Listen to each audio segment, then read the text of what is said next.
Welcome to another episode of Culture Shock. My name is Shawn Galloway, the president of ProAct Safety. For this topic, I'd like to share with you something that we in ProAct Safety have developed that's called the chemistry of safety culture excellence.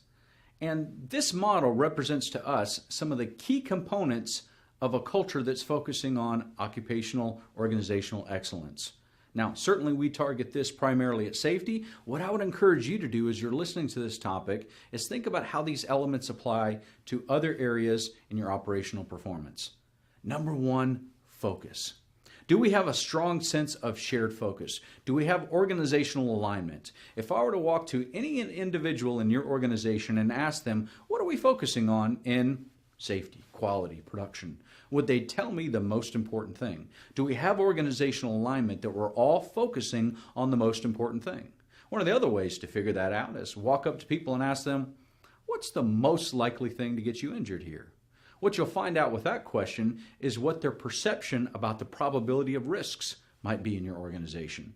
Now, here's an opportunity for you to find out how focused the organization is, because generally 9 times out of 10, if you ask 50 people that question, you're going to get 20 different answers. Is that really a focus?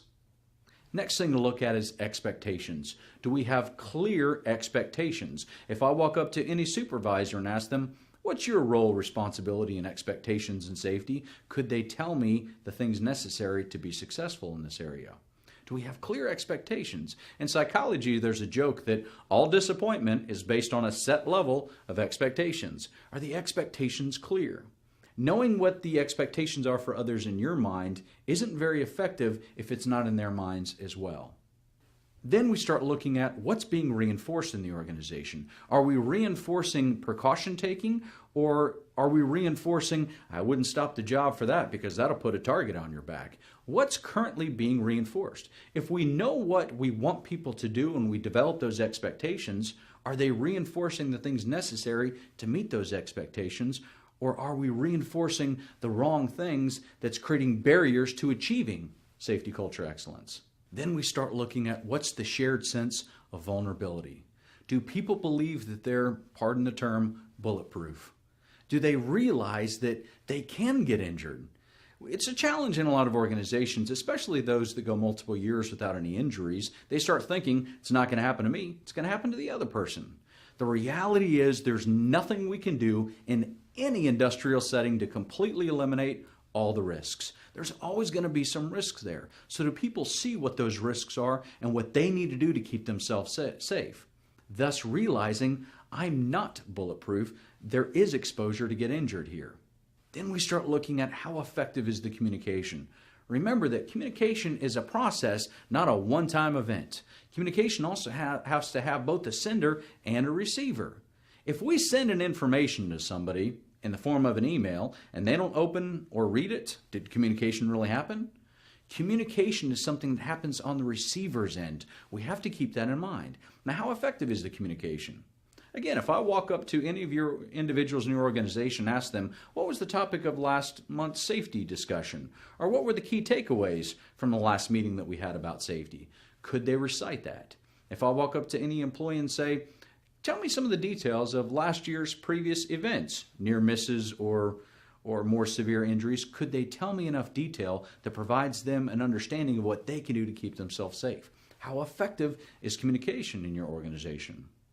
Then we start looking at measurement. What's the perceived context of measurement in your organization? Do people look at measurement of, hey, this is good information that helps me get better? Or do they perceive that it's something that we use to fault find or hold people accountable or place blame? Sometimes one of the key things in measurement to remember is often a precise measurement of the wrong thing isn't as effective as an imprecise measurement of the right thing.